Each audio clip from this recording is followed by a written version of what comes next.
Conexão Esperato. Uma produção Esperato Investimentos. Tudo o que você precisa saber sobre o mundo dos investimentos.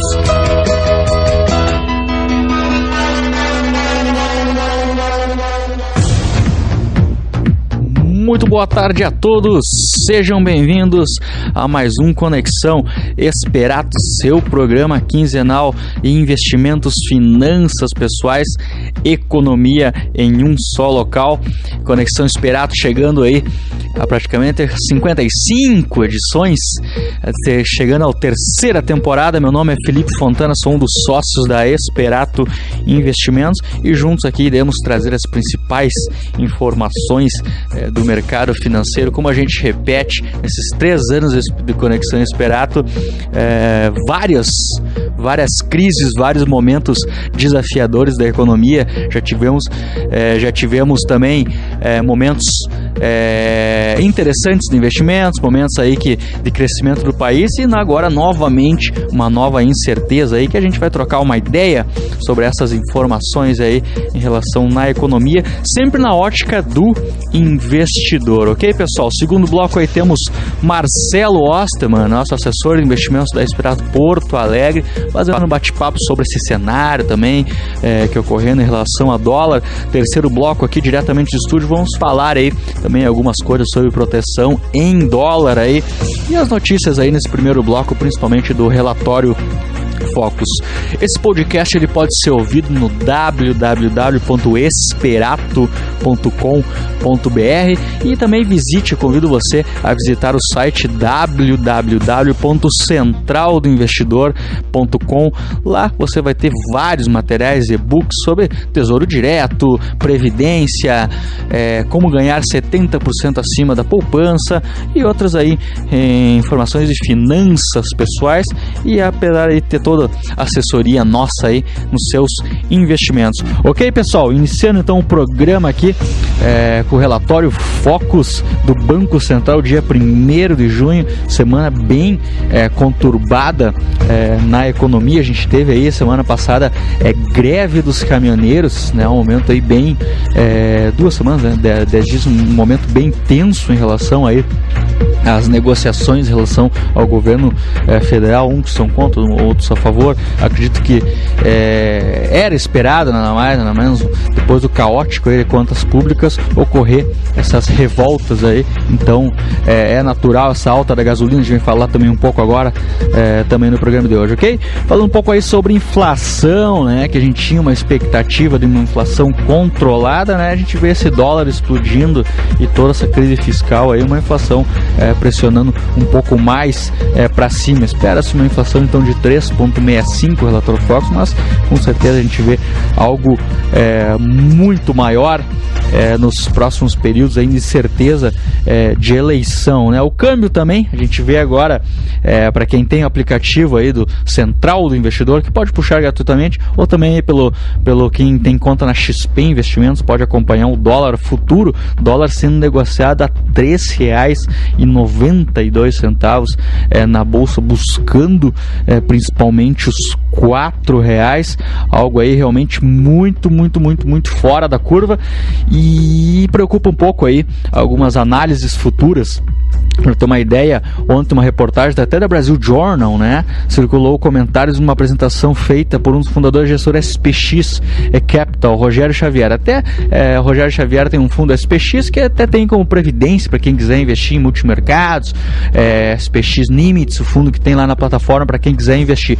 É um fundo interessante para diversificar a carteira, né? E aí ele fez uma análise bem interessante aí, né, que por ter todo projetando crescimento menor do que era os 2% para esse ano, e essas reformas que não saíram ao longo do tempo, tanto as reformas aí da Previdência, a reforma tributária, o país entrando num caos, se espera um dólar aí, uma expectativa de até poderia fechar em R$3,80, R$5, né? R$5 o dólar chegar na época de eleição, né? Então, algumas coisas aí que seriam extremo, mas esse relatório aí do Rogério Xavier puxando o dólar aí para R$5 na época eleitoral é algo aí um pouco preocupante. em relação a isso, né? Ontem fechou em torno de R$ 3,85, R$ 3,90 agora. Então a gente vê aí um cenário bem complicado para o dólar. A gente falou no primeiro programa anterior, muita gente voltando aos Estados Unidos, principalmente para investir no mercado de lá. E aqui se tem uma preocupação, né, pessoal, de o país parar com essa crise fiscal. É algo aí que realmente vem nos assolando. Não fizemos a reforma, vai ter um déficit pesado esse ano, então fica um pouco desafiador aí, né? Só para lembrando aqui, o acumulado em relação dólar e real em 2018, 14%, para ver uma ideia, o peso argentino teve uma desvalorização de 25% em relação aí ao dólar, né? O euro 1,5%, então a gente vê aí algo bem preocupante, muita gente saindo do Brasil, indo investir para lá, nos Estados Unidos, e ao mesmo tempo aqui toda uma crise fiscal, né? O governo, principalmente, que parou nesse ano eleitoral aí das reformas, algo bem desafiador, né? Então, uma análise a gente vai acompanhando aí, o dólar, infelizmente, ele vem com continuando essa alta aí, um grande desafio. Terceiro bloco a gente vai falar um pouco aí sobre produtos também, diretamente aqui do estúdio, uma maneira que a gente pode se proteger da alta do dólar, né? Que tem nas plataformas aí, que a gente consegue se proteger para quem quiser colocar uma parte da carteira em dólar. Ok, pessoal? Então, um outro dado interessante aqui, né, que foi ocorrendo aí nas informações, hoje até teve quarta rodada do pré-sal, né? Petrobras e petroleiras internacionais participaram, em torno aí de 2 bi que vai ser captado para a questão, para explorar o pré-sal. A produção de veículos deteriorou significativamente em maio, aí, em menos de 15%, aí, um pouco bem preocupante em relação ao cenário. Política brasileira, Steinbrück, dono aí principalmente da CSN, né, se afastou da Fiesp e abre caminho para ser vice de Ciro Gomes, né? Então, algo aí, mais algumas incertezas. Hoje até saiu um dado por cima de alguns analistas analisando um segundo turno em relação Bolsonaro versus Ciro, né? Por isso que a gente vê muito essa tensão aí principalmente aí do dólar. O dólar a gente sabe que é algo utilizado como proteção, né? Então muita gente se livra do real e vai para o dólar também para se proteger nesse cenário. Por que vira toda essa incerteza, né? Porque a gente não sabe como é que vai ser esses futuros candidatos. A gente sabe que o Brasil precisa hoje de reformas e aí não tem como a gente adiar. Como é que seria o Ciro? Como é que seria o Bolsonaro? Como é que seria a Marina? Como é que seria a Alckmin? Como é que seriam outros candidatos, né? Então essa é a grande incerteza, pessoal, né, em relação à despesa pública, à receita pública, tudo isso aí. Uma notícia triste, acredito que seja também, programa de responsabilidade de recuperação fiscal do Estado, né, ficou para 2019, né? Infelizmente, até por um ato, acredito que até é antidemocrático, né, de quem votou contra, de proibir, né, de votar contra o plebiscito para a população decidir se quer ou não privatizar a CE, né, CRM e a Sulgás, né? Então até algo assim que era importante para a adesão do regime de recuperação fiscal, né, mas infelizmente aí os deputados decidiram, né, que em vez de dinheiro ir para saúde e educação, vai para uma empresa aí de carvão, né? Aí se analisa se é lucrativa ou não, né? São operações, vamos dizer, tipo, algumas operações podem ser lucrativas em si, mas elas necessitam de investimentos, altos investimentos. Quem é hoje empreendedor, empresário, sabe, né? Há vários negócios interessantes que dão boa rentabilidade, mas precisa de alto investimento, né? Então a CE é um exemplo disso, né? Então a própria CRM também tem que ter alto investimento para ter um alto retorno, e a gente sabe que esse alto investimento é pago por imposto, né? Então a gente já tem uma grande dificuldade aí. Infelizmente é uma notícia ruim, porque foi retirada a chance da população de decidir se queria ou não fosse privatizado, né? Então algo aí em relação à responsabilidade fiscal vai ficar para o ano que vem, né? Então mais uma vez aí pode futuramente aí ter risco aí de caixa para o governo do estado. Outra questão aí de se analisar, né, pessoal, em relação até o questão do frete, né, o pressionado governo decidiu reavaliar o frete, aquele preço mínimo, tabela mínima do frete, né, que isso aí deu praticamente um caos logístico, né, principalmente no oeste baiano e outros locais aí que não conseguiam, ficou inviável realmente levar aquele frete com essa tabela aí. Então algo assim que ficou bom para uma categoria, mas infelizmente para outros setores ficou mais complicado. Até a gente estava conversando ontem entre familiares, né, bom tempo de comércio, e citaram uma época de congelamento de preço do sal, né, na época do Sarney, aquilo ali de congelar o preço do sal. Parece algo bem um primeiro momento, vamos congelar o preço para resolver o problema da alta ou baixa dos preços, né? Chegou um momento que o sal foi congelado, aquele preço ficou mais caro trazer o sal, né? O frete ficou caro, outras questões aparecem, ficou inviável trazer o sal àquele preço. Então o que acontece? Ele gera uma escassez do produto, né? Então isso vai acontecer com certeza também com a tabela de frete. Muitos produtos que teriam, vamos dizer, a inviabilidade de se trazer, se não respeitando aquela tabela mínima de preço, ficam praticamente, não são carregados e gera praticamente uma escassez. Isso é interessante, um livro que fala sobre isso, é o livro até 6 lições, né, Ludwig von Mises, né, que ele cita assim, no capítulo 4, a ideia da intervenção.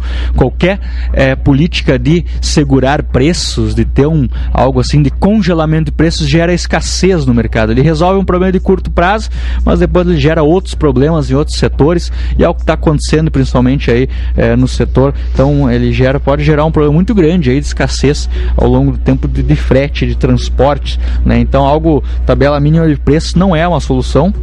Congelamento de preços, menos ainda. A gente passou por isso nos anos 80, né? Eu não passei, né? Mas assim, acredito que quem já é de uma geração dos anos 80 já passou por isso. Congelamento de preços é algo que nunca deu certo, né? E aí o ministro da Fazenda falando em entrevista, no pessoal falando lá, os jornalistas citando que podia ser controlados o preço do petróleo, o preço do combustível, e ele terminou a entrevista falando que a Venezuela começou assim, né? Então a gente tem que ter realmente uma discussão mais ampla, isso não só congelar preço. A gente sabe que hoje a questão do combustível, a tributação de 45% do governo, então mesmo o petróleo subindo lá fora, então de R$2 que ele sai da distribuidora por toda uma questão, e aí vem toda uma tributação, ICMS principalmente, que é o Rio Grande do Sul, então de 30%, São Paulo 12%.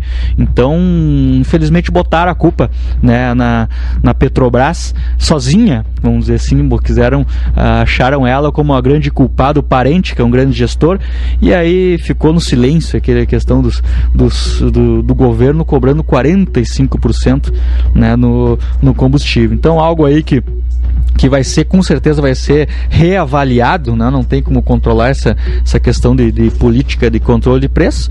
E aí quem quiser mais, indico até esse livro aí, 6 lições, Ludwig von Mises, né, capítulo 4, onde ele fala, né, os problemas do controle de preços e o problema aí do congelamento de preços, essa tabela mínima de frete, que nunca vai dar certo, nunca dará, ok? Então, terminando aqui também o primeiro bloco, falar um pouco aí do Dia dos Namorados, aí vai injetar em torno de 15,6 bi no varejo nacional, bilhões. Pesquisa mostra que 62% dos brasileiros devem ir às compras para o 12 de junho, uma data muito importante até para o principal, para o varejo em si, né? Então 15,6 bi em torno aí vai ser colocado na economia, né? Então, de acordo com os entrevistados, a principal forma de pagamento será o pagamento à vista, com 58% de citações, destaque para o dinheiro espécie 39%, cartão de débito 18%, né? E os outros 37% devem utilizar o cartão de crédito, né? Então 2% para o boleto. O que é o presente mais procurado hoje? 41% são roupas, perfumes e cosméticos, 34%, calçados 22%, jantares 18%, né? Então completa também o ranking bombons e chocolate aí com 17%. Então aí é algo aí que vai movimentar a economia dia 12 de junho aí. Então, para você aí, uma namorada ou namorado, não esqueça esse dia muito importante. Ok, pessoal? Então, segundo bloco aí temos Marcelo Osterman diretamente de Porto Alegre, trazendo um pouco, vai falar também sobre dólar, sobre economia, como é que está. Marcelo aí, que é um agente autônomo de investimentos ligado a Porto Alegre, e vai convidar também a todos o nosso escritório lá na Carlos Gomes, né, escritório Esperato, agora novos caminhos aí, Santo Ângelo, Porto Alegre, Eliseu lá em Miami, também algo internacional. E aí, terceiro bloco, a gente volta para continuar esse bate-papo aqui sobre dólar, tá bom, pessoal? Até daqui a pouco.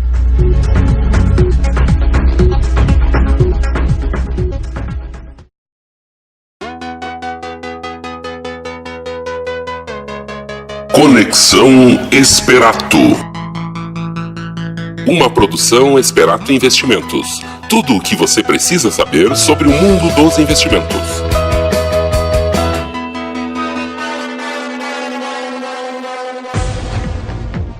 Boa tarde a todos, boa tarde pessoal. Mais nada, um prazer, muito legal falar novamente aqui. Queria falar sobre alguns assuntos interessantes, né? Sobre o momento atual do mercado, sobre a questão do dólar também, essa subida forte do dólar, e também sobre o próprio crescimento do mercado financeiro em gestoras independentes. Ou seja, o crescimento, um aumento considerável da migração de pessoas físicas saindo de bancos e começando a investir em gestoras, em corretoras independentes. Sobre o mercado, né, o atual momento de incerteza, a gente teve semana passada um momento de bastante tensão aí na greve dos caminhoneiros, né? Isso afetou diretamente o nosso mercado porque gera muita insegurança, muita incerteza.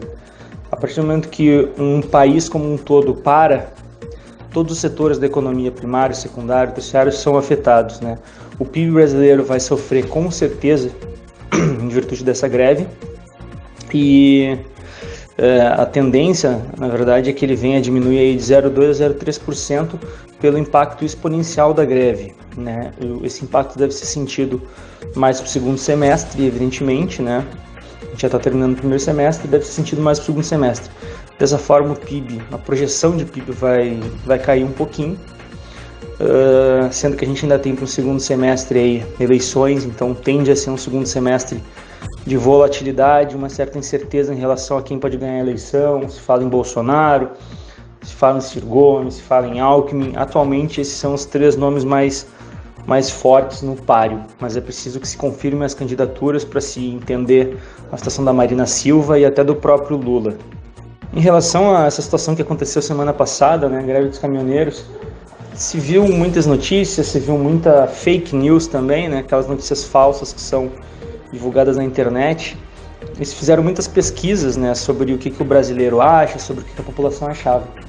E foi muito interessante perceber que 87% da população brasileira era a favor dos caminhoneiros, né, a favor da greve dos caminhoneiros, isso em determinado dia, né, conforme a greve foi demorando mais tempo para acabar, o percentual de pessoas que apoiavam foi diminuindo, evidentemente, mas no começo, ali, os primeiros 2-3 dias, 87% da população apoiava a greve, mas esses mesmos 87% não queriam pagar a conta da greve, não queriam que houvesse aumento de impostos para compensar os caminhoneiros, ou seja, na linguagem econômica, né, queriam um almoço de graça, queriam ir num churrasco, comer bastante picanha, bastante costela, 3 kg de salsichão, linguiça e não passar mal depois. Queriam ir num churrasquinho também, ou ir em algum bar, tomar uma cerveja, tomar um uísque, um vinho, 2, 3, 4, 10 e não ficar de ressaca depois.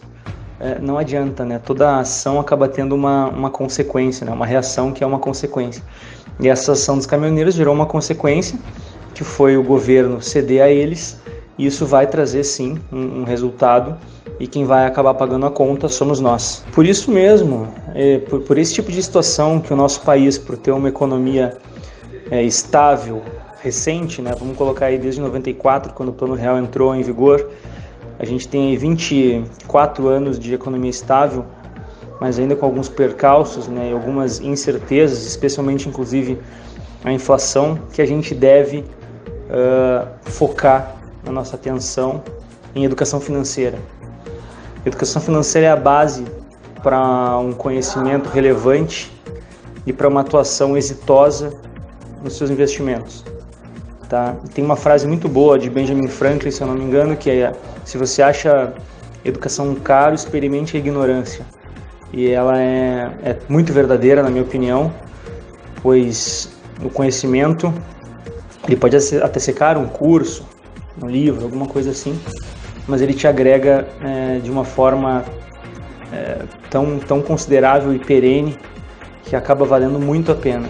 Em relação ao dólar, o dólar ele vem subindo consideravelmente nos últimos meses.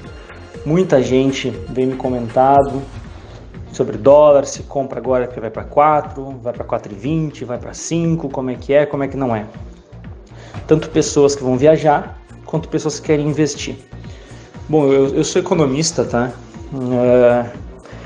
E eu tenho uma visão desde a época da faculdade e que eu dividia com os professores e eles dividiam com a gente também, de que o dólar é o ativo, é o investimento é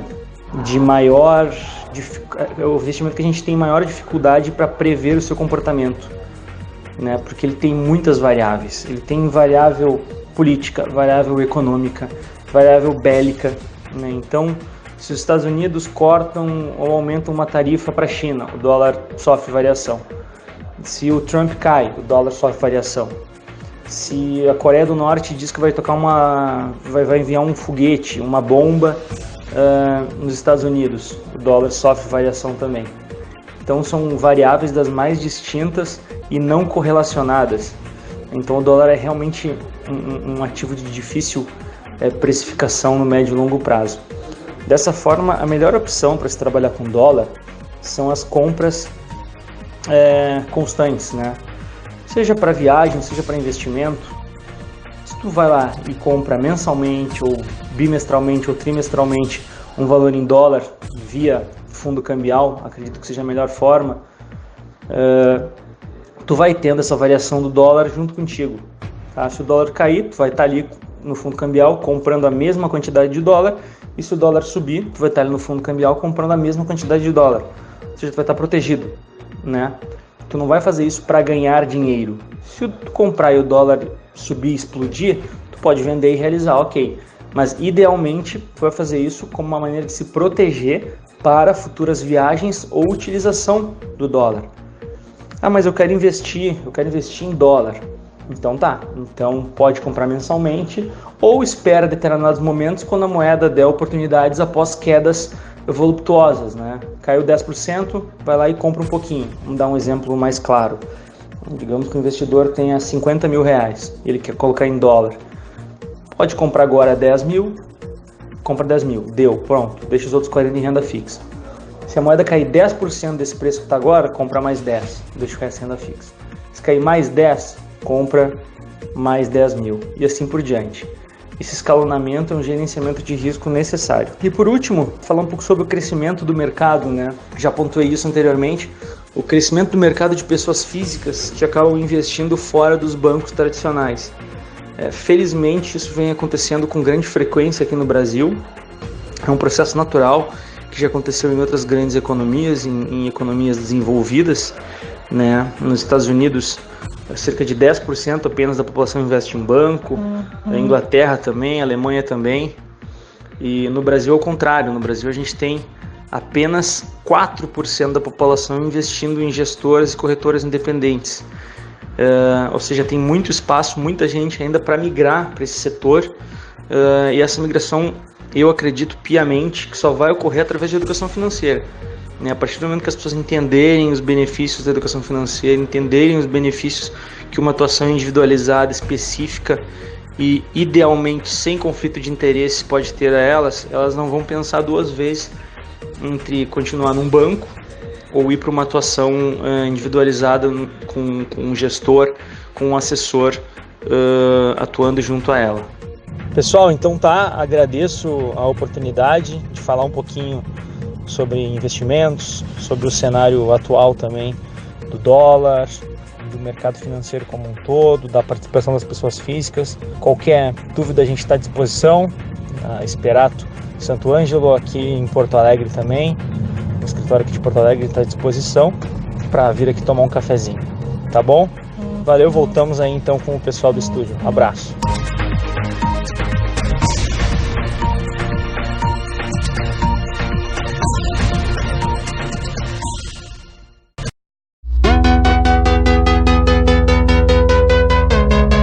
Conexão Esperato. Uma produção Esperato Investimentos. Tudo o que você precisa saber sobre o mundo dos investimentos.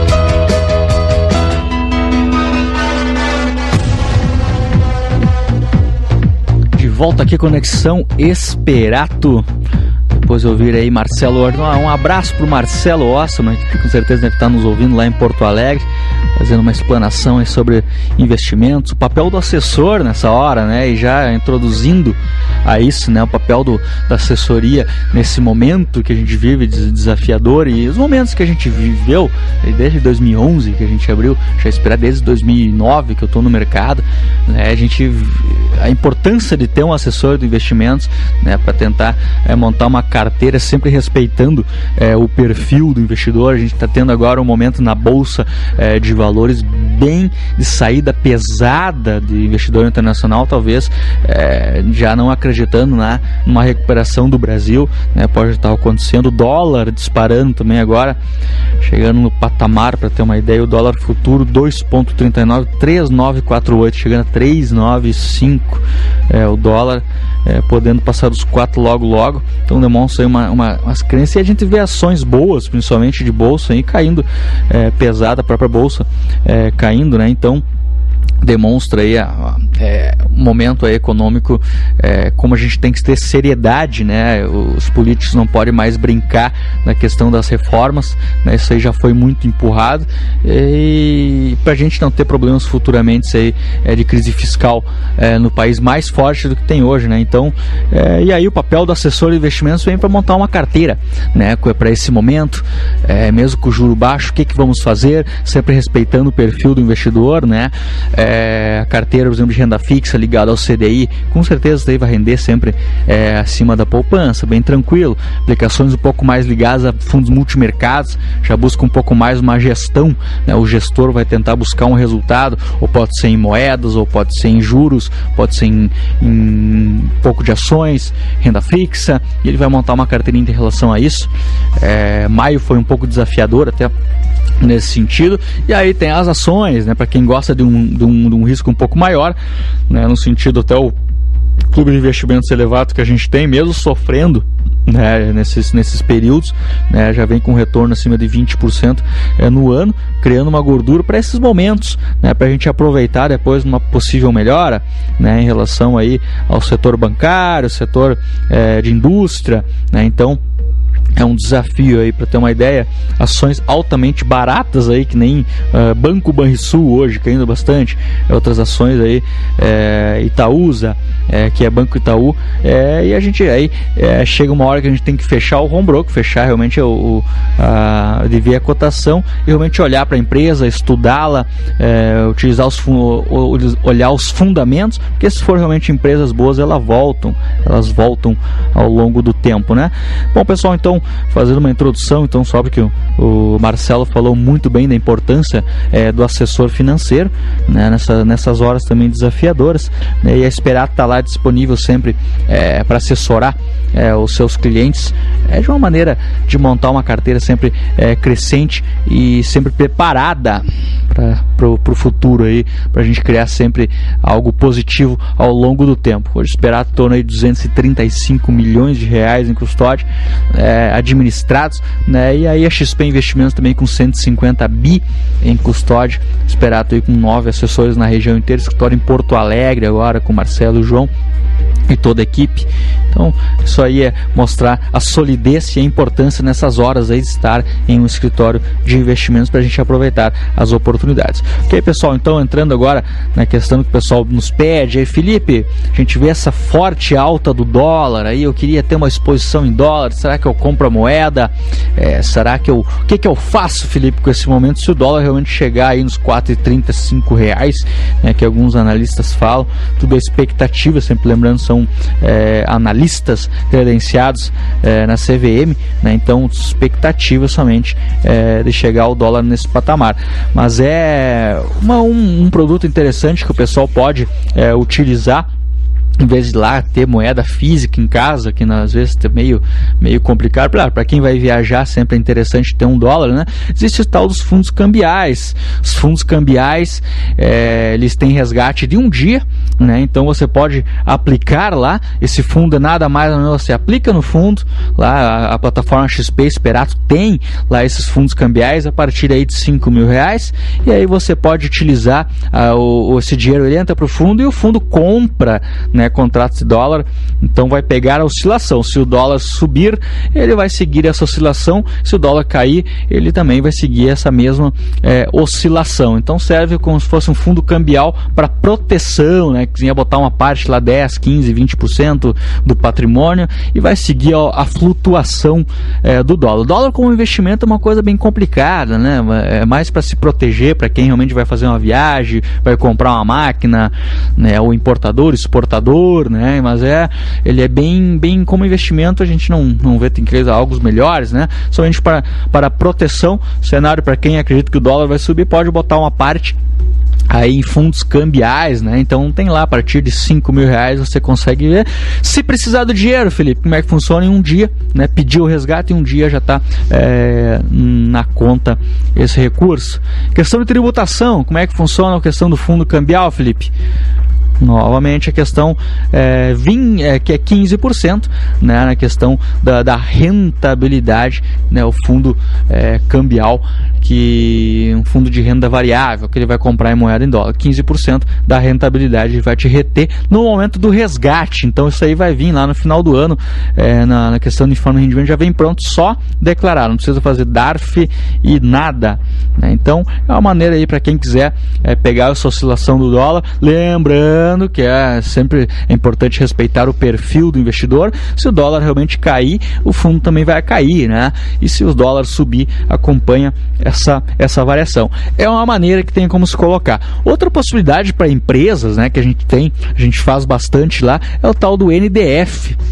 NDF é nada mais, nada menos do que uma proteção que a gente trava o dólar futuro a partir de $25.000. A gente consegue travar o dólar futuro, vamos dizer lá para setembro de 2018. Vou lá, Felipe, eu quero travar $25.000 a 395 lá para setembro de 2018, né? Então tem um custo e tal, você consegue travar, vai ter a taxa de juros, vai conseguir travar um pouquinho mais do dólar de hoje, vai conseguir travar para 4,02. E aí, se o dólar lá em setembro, no dia do vencimento desse NDF, tiver acima, vamos dizer assim, 4,80, 4,70, que seja um exemplo, ele vai ter na sua conta XP Esperato um crédito dessa diferença de 4,80 para 4,02, que quando você travou, né, um débito, um crédito, né, na conta, né? E aí, para quem utiliza para proteção, vai comprar uma máquina, vai fazer alguma coisa em dólar, vai receber esse crédito aí como se fosse um hedge, uma proteção, né? E o contrário também é verdadeiro. Se você travou o dólar para setembro a 4,02 e o dólar tiver, vamos dizer, a 13,80, vai ter um débito dessa conta, dessa diferença, né? A vantagem é que é só um hedge, porque se você vai ter que comprar uma máquina em dólar lá em setembro, você vai pagar lá, se o dólar tiver 13,80, você vai pagar menos, vai pagar 13,80 o dólar do dia lá, e vai se proteger, claro, vai ter um débito aqui, travou o dólar 4,02, porém, se o dólar disparar, né, isso aí automaticamente você vai pagar lá os 4,80 na máquina, e aí vai receber um crédito dessa diferença na sua conta. Então, isso é o chamado hedge, a proteção. Se faz em soja, se faz em milho, pode fazer em dólar. A partir de 25 mil dólares aí, a gente já consegue fazer, travar o tempo que você quiser. Pode ser daqui 1 ano, 2 anos, 6 meses. Então, é algo que se faz muito lá no escritório. Então, são ferramentas aí que se tem em um escritório de investimentos. Então, aqui falamos sobre o fundo cambial, para quem quiser uma proteção, pelo menos uma parte da carteira, se proteger em dólar, não precisa ter moeda de dólar em casa, e também essa parte do NDF. Existe a possibilidade também, aí eu convido a todos a olhar o blog Agrícolas, lá aqui na centraldoinvestidor.com, só colocar blog Agrícolas Esperato no Google, você vai ter lá explicando um pouco sobre o mercado futuro, para quem quer comprar e vender dólar ao longo do dia. Existem pessoas aí que gostam de fazer day trade, de comprar e vender, fazer operações de curto prazo, de 10 dias, 12 dias, comprando e vendendo dólar na bolsa. Então tem a possibilidade lá no blog Agrícolas. Convido a todos vocês a entrarem. Vocês vão ver como é que funciona essa compra e venda de dólar, o que precisa, o custo dessa operação, como é que é todo o funcionamento, né, dessa bolsa de mercadorias e futuros. E aí também, para quem quiser mais, tem um curso específico lá, o curso Mercado Futuro, onde você pode acompanhar como é que funciona esse mercado e os demais mercados. Então o blog Agrícolas traz mais informações sobre esse tipo de aplicação. Ok, pessoal? Fundo cambial é uma alternativa interessante para vocês trabalharem, protegerem a carteira de vocês. E aí, para também os praias que a gente tem a possibilidade de investir lá no exterior, o Eliseu lá, principalmente em Miami, né, existe toda uma proteção de carteira, tem investimentos para a gente botar o dinheiro, aplicar o dinheiro lá fora, também a partir de XP Securities, Miami, toda essa possibilidade tem também como fazer também. Mas sempre lembrando, né, pessoal, isso aí é fundamental, saber que dólar é só para proteção. Como investimento é uma coisa muito complicada, né, ele oscila conforme a moeda, mas infelizmente aí com essa crise fiscal do Brasil, aí com essa questão de greves caminhoneiros, acredito que foi um momento importante para o país, para a gente refletir, mas ao mesmo tempo, né, acho que é importante se analisar que houve alguns danos, principalmente nas indústrias, né, na produção parou da indústria, setor da região, principalmente, aqui algo um pouco preocupante, que a gente tem muito questão do perecível, né, do leite, principalmente, aí um grande prejuízo no leite. Então, a parte do porco, do suíno, então toda uma cadeia, né, que a nossa região com certeza vai sofrer na questão de ICMS. Acho que foi importante a questão de todo o livre direito de o brasileiro se manifestar, né, mas a gente tem que com certeza ver sempre as consequências disso, e a gente vai pagar, infelizmente no Brasil é assim, né, a gente que paga essa conta, né, em questão de impostos, né. Então, terminando aqui só uma indicação de livros que o pessoal tem falado bastante aí, começar a entender essa lógica aí do mercado financeiro, de que os 6 lições Ludwig von Mises, onde ele fala lá sobre essa questão aí de controle de preços, como ele não dá certo, nunca vai dar certo, tomara que não vá à frente isso. E também indico também um livro aí pra gente cada vez mais ver a importância de se produzir um país feito com empreendedores que produzem, né, cada vez mais. Revolta de Atlas, Ayn Rand, um livro aí que cada vez mais a gente tem que trazer de volta. A Revolta de Atlas, uma trilogia, né, que traz toda aí uma lógica do que a gente quer falar, a importância do empreendedor, a importância de quem produz para um país. Acredito que é uma maneira aí para a gente mudar o país, trazer cada vez mais pessoas que produzem para a nossa sociedade, empreendedores. Uma sociedade, ela se move com empreendedores, né, geração de emprego, tudo isso depende dessas pessoas. Então esses livros aí para a gente discutir aí, pensar em um novo país para nós aí, para o nosso futuro. Ok, pessoal? Conexão Esperato aqui mais uma vez, trazendo as principais informações do mercado financeiro. Daqui 2 semanas estamos de volta, acompanhando o dólar, acompanhando a taxa de juros. Digo aos senhores aí, até outubro, com certeza, um período de muita volatilidade. Vamos acompanhando aí. Temos Copa do Mundo, mas não vamos esquecer do nosso país aí, que isso é o mais importante. Outubro tem eleições e contamos aí com todos pra gente ter um país cada vez melhor, tá ok? Um abraço a todos, até daqui 15 dias com mais um Conexão Esperato. Abraço!